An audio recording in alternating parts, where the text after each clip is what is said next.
What's up everybody, welcome to another episode of Homemade Muscles, and in today's episode we're going to discuss pain caused due to push-ups. Now this is a problem that usually occurs to people who bench press, because obviously the load might be a lot more bigger, but it is also a problem that might occur in push-ups. So because this video is going to be quite a big video, I'm going to divide it into two parts. In part number one, I'm going to discuss what might be the root cause of the problem, and what's happening inside your shoulder. And in part two, I'm going to discuss how can you proceed with this problem, what can you do to not make it worse, and how can you train.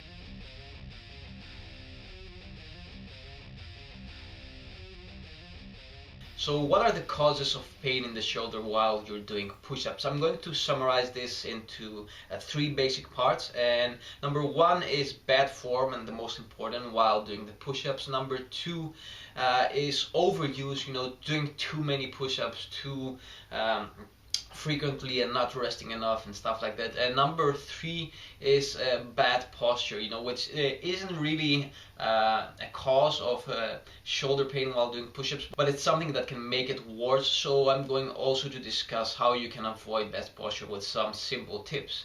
So starting with number one, using bad form while doing the push-ups.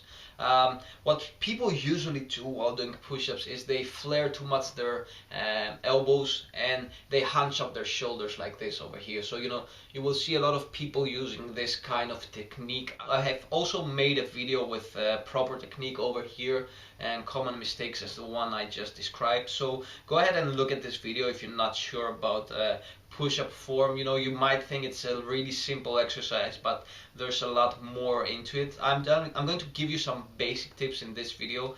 So the basic problem is, having your hands and your elbows very flared out, and using a really wide stance on your hands. So what you want to do is put your hands a bit closer, about shoulder width, or a bit bigger, or somewhere about here, and keep your elbows pointing backwards and as parallel to the body as possible. So this way you're going to use your upper body in a more balanced way. You're going to use your chest muscles, but also your triceps. And this is going to be difficult in the beginning for people, especially people who have weak triceps. It's going to be a bit tricky to adjust, but if you have sensitive shoulders, it's something you're going to have to adjust into if you don't want to further this problem and continue doing push-ups.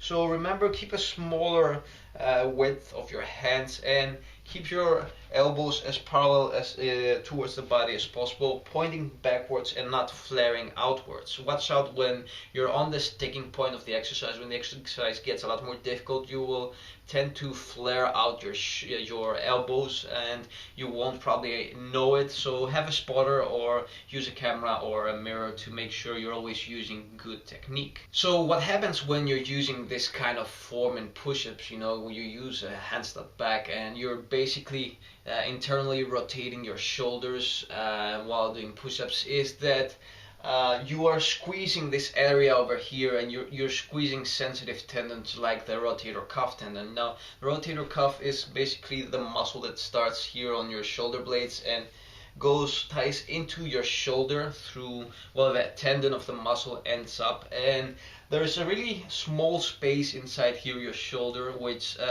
the tendon passes through. So this is a very small space, and if you use this bad technique, what you do is you make this space even smaller and add more friction to this tendon, which might end up getting irritated and causing this problem. So remember, keep your shoulders down, and make sure also that your hands are not above your shoulders. They're basically a bit lower, about shoulder height, or a bit even more lower, and elbows parallel to the body. So as I said, the second reason that causes this problem is overuse. When you're overusing this muscle, and the tendon that I described before goes in and out through this small space over here, it's really more likely that you will make it to get irritated. So don't overdo it. It's never good to overdo an exercise just go gently on it, especially when you have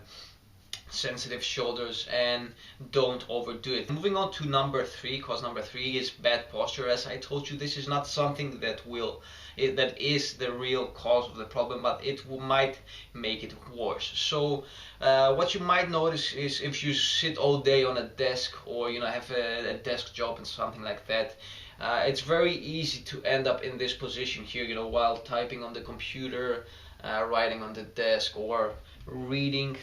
So you don't want this posture, it's not the most ideal posture. You want to have a straight posture, and of course everybody does this to some extent, and you can't be completely focused to avoid it. But what I use, a good exercise I read in Esther Gokale's book, what's the name? I don't remember. The book's name is 8 Steps to a Pain-Free Back, which also mentions some stuff about your neck and upper back area. So what I read in this book, and I use, and has been proven to be a really useful tip, is when you're sitting too much hour in the computer, on the computer, or on the desk or whatever, what you can do as frequent as possible is do a shoulder roll backwards and pull the shoulders back. So this is a good way to remind yourself to correct your posture.